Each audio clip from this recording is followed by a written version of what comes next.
Bismillahirrahmanirrahim.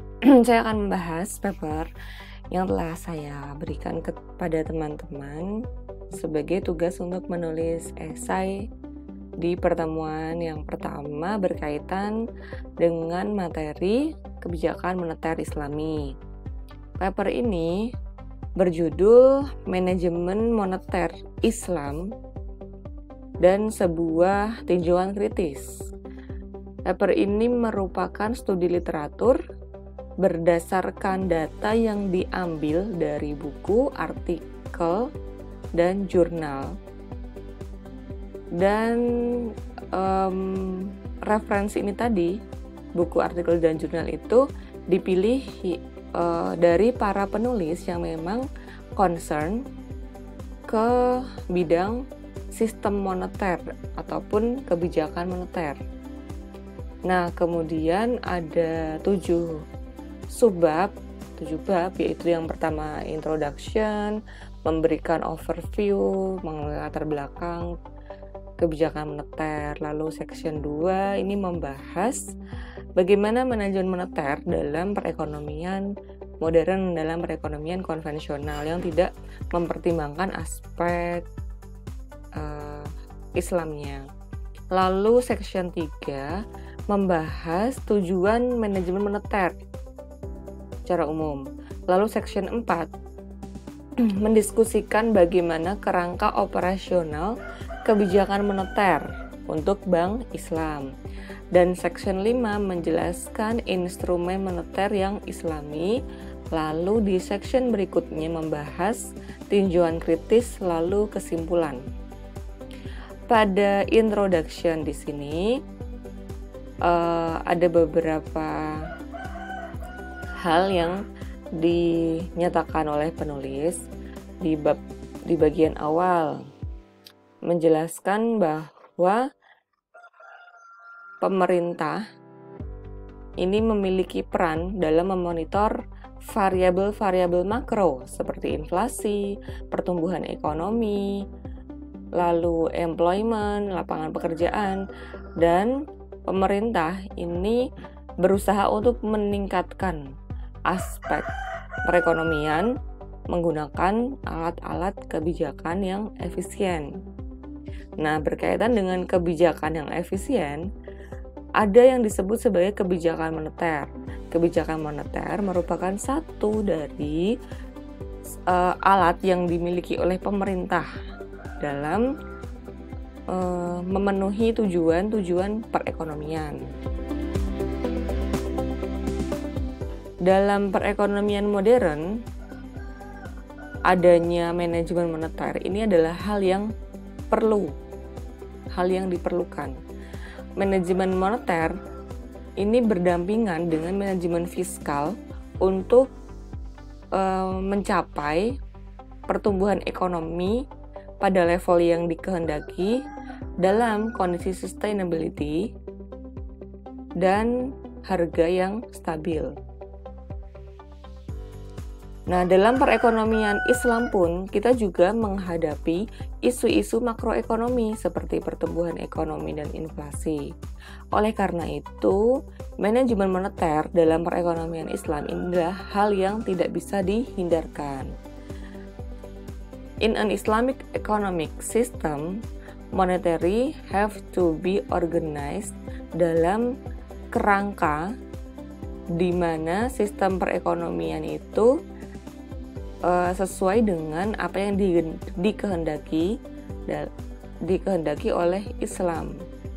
Ada batasan yang membuat manajemen moneter dalam sistem Islami ini berbeda dalam hal-hal yang dasar dan penting dibandingkan dengan sistem perekonomian modern.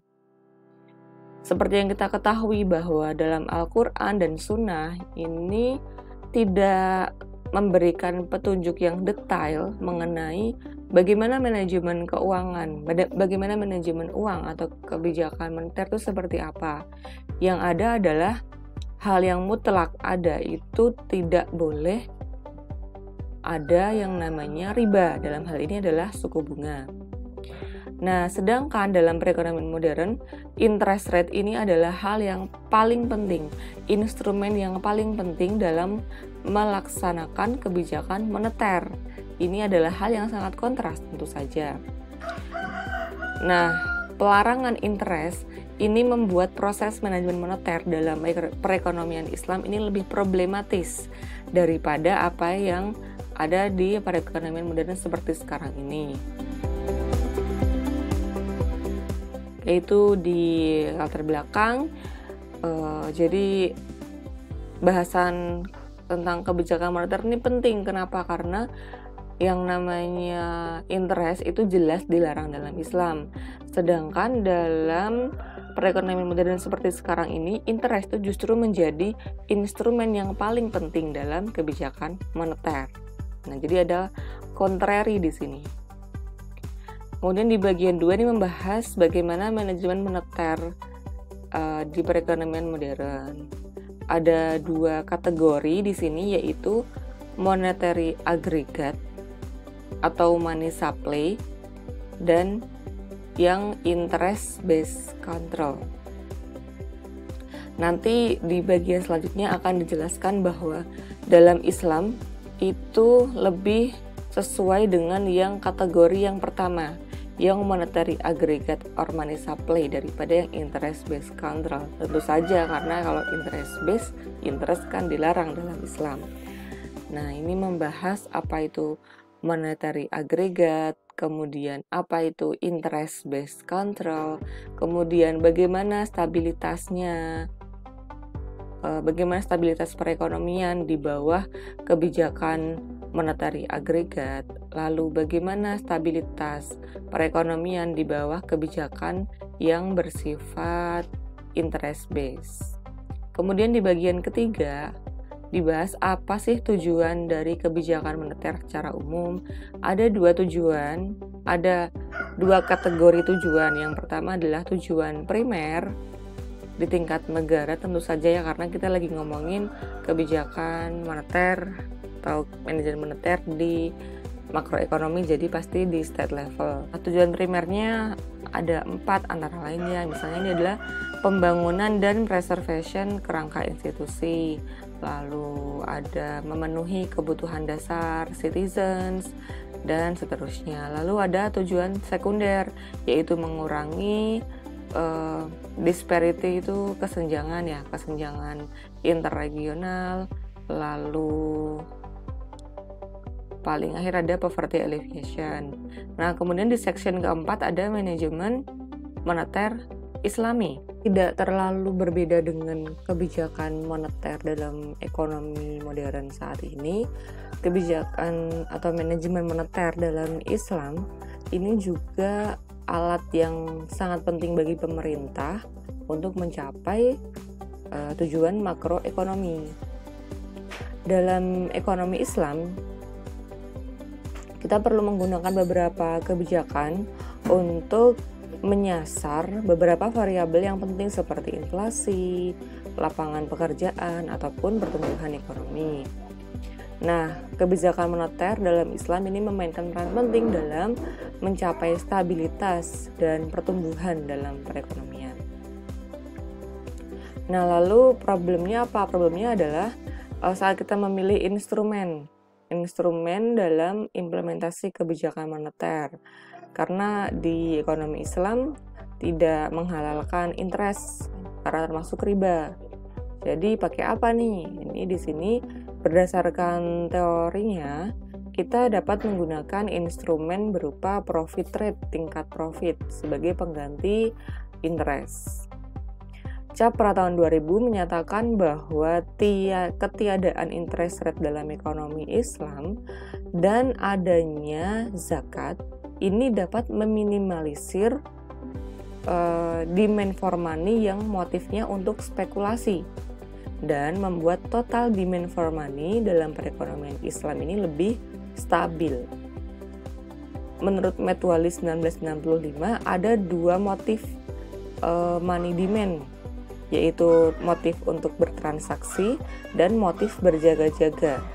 Muslim memegang uang itu digunakan untuk transaksi jual beli dan berjaga-jaga, misalnya untuk ditabung, untuk hal disimpan untuk hal yang tidak terduga. Jadi tidak ada motif spekulasi.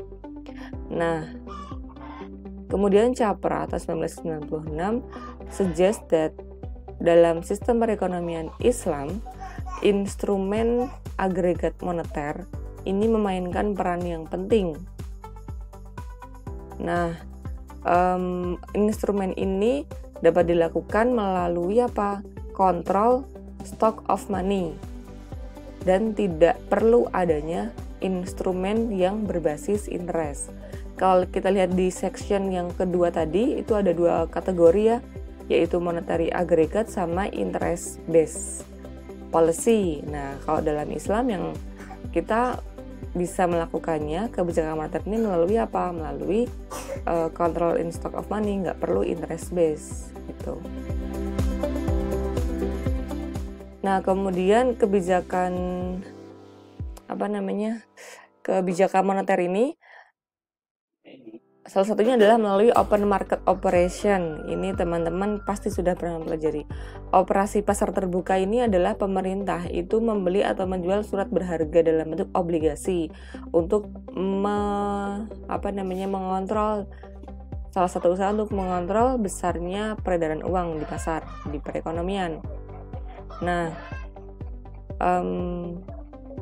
berhubungan dengan ini tadi, control stock of money tadi, ini menurut Ahmad tahun 2000 ada 2 kesulitan yang paling utama dalam mengadopsi operasi open market, yaitu yang pertama adalah secara konseptual interest rate itu tidak diperbolehkan.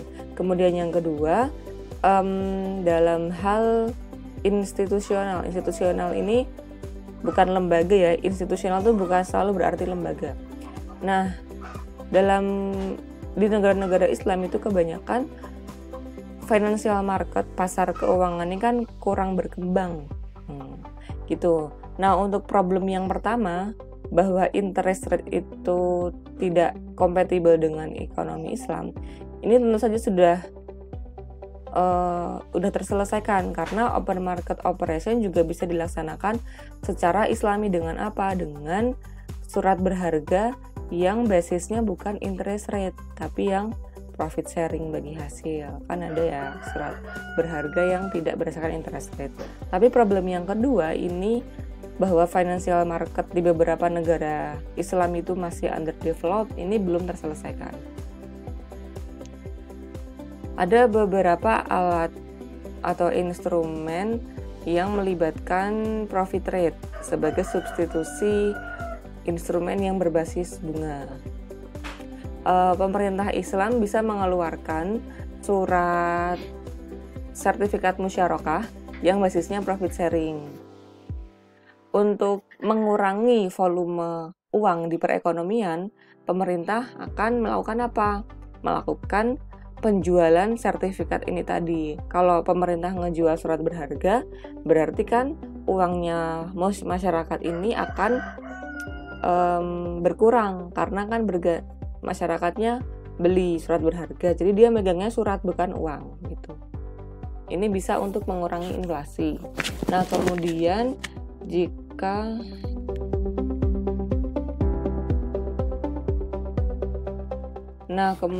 key points that central. Nah, selain tadi itu berkenaan dengan surat berharga yang harus berdasarkan Islami, salah satunya dengan profit sharing, maka Central Bank itu juga harus mengisu sertifikat surat berharga itu yang berdasarkan ekonomi yang produktif, aktivitas perekonomian yang produktif. Karena kalau enggak, profit sharing prinsipnya kan tidak bekerja. Instrumen moneter Islam. Dan tadi sudah dibahas bagaimana manajemen moneter, kemudian instrumennya apa. Pada paper ini, penulis membahas studi yang dilakukan oleh Kiai tahun 2007. Studi ini menjelaskan bagaimana sih pemerintah Iran. Di Iran itu kan all of the banking system itu kan banking sistemnya itu kan berdasarkan pure Islam ya, nggak ada yang konven. Nah, kemudian menurut studi juga oleh Ausaf tahun 2000 ini menjelaskan beberapa regulasi yang telah diaplikasikan di Pakistan.